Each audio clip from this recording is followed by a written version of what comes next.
Oddly enough, the wind seems to have died down. I say oddly enough because it's unusual. Usually you get still air at dawn, and then the wind picks up a bit as the sun rises. Now it's the opposite way around. There was quite a bit of wind at dawn, but now as the sun's 8 degrees above the horizon, and the wind's actually died down. So I was going to try this little guy. This is the Foamstar Axis. Now this was a kit. Somebody local, I believe, built these kits at one point. Flies on the tiny little Electrifly battery, same battery that exactly the same battery that what do you call them? Those the things that we use the AirCore planes, the AirCore Zero and the AirCore 109. I have. They use those same tiny little batteries. Not the same kind of plane, however. This thing weighs absolutely nothing. Well, not absolutely, it's very little. And the problem is it's hard to handle because it's so fragile. There's nothing to hold on to it with, and the wind will damage it. I don't know. See, it's hard to even find it. There's nowhere to hold it by. You've got to sort of hand launch it, but it's hard to find anywhere to hold it by.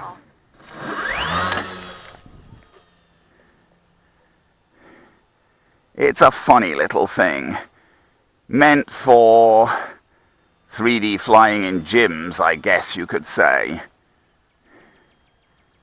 I'm assuming.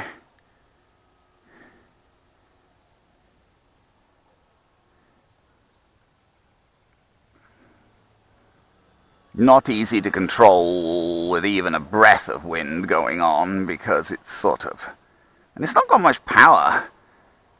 But I guess power's not really meant to be its thing.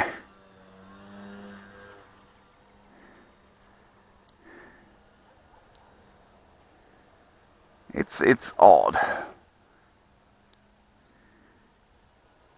It does. It's not particularly well. Maybe I should have. I think those air brakes are removable, and maybe. Time remaining 6 minutes. Well, I mean. That's not so much a loop, is it, as a sort of somersault, but I guess that's the way this thing flies. See, now there's a hair of wind getting up, and he's just stopping dead when that hair of wind gets up, because he can't, he's not got the power to go into it. Weird little thing, and very subject to hanger rash, of course. Any kind of rash. I mean, just holding him, if there's a little bit of wind, just the wind will break him when you're holding him, because he's got a lot of surface area and he's very fragile.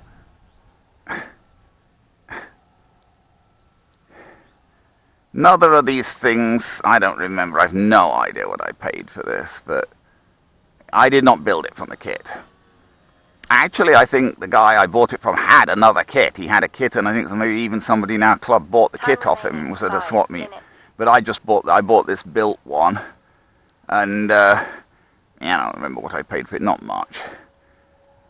I've flown it indoors. You can fly it even in quite a small gym, because you can see I'm flying it in a very small area, even here, and because it doesn't so much fly as drift around. I mean.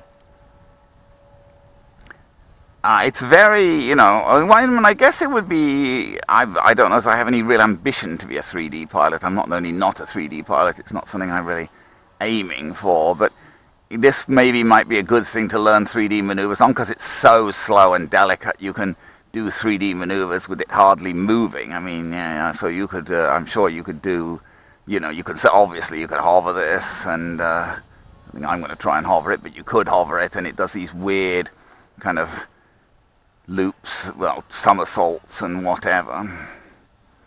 Bit pointless for me, because I'm basically, I don't know whether that's true, although this is the original timer I set for it, but I don't know what I set it based on, so. I'm flying it off my regular DS9 because I got it. It didn't have a receiver when I bought it. It did have its servos, but it didn't have a receiver, so I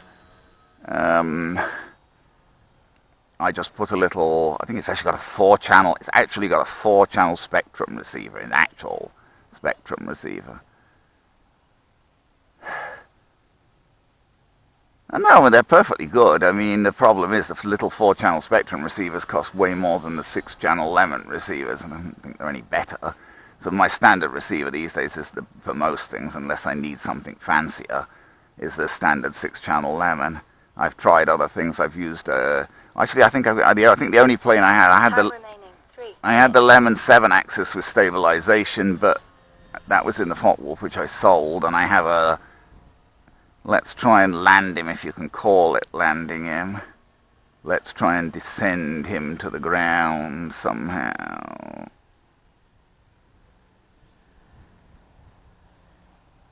There you go. Vertical landing, pretty much, because he's into the wind, so he's... Throttle cut on. When he's into the wind, something like that, you can pretty much descend him vertically.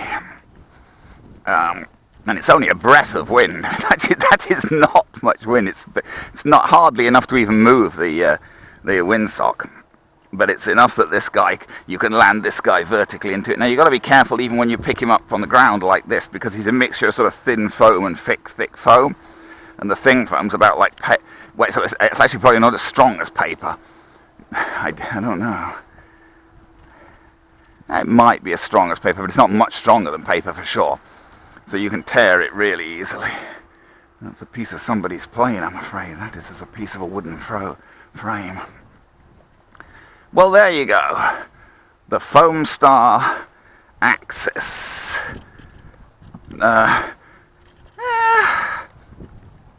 Maybe fly him a bit indoors this winter, we'll see. See if we can actually... I suppose we could...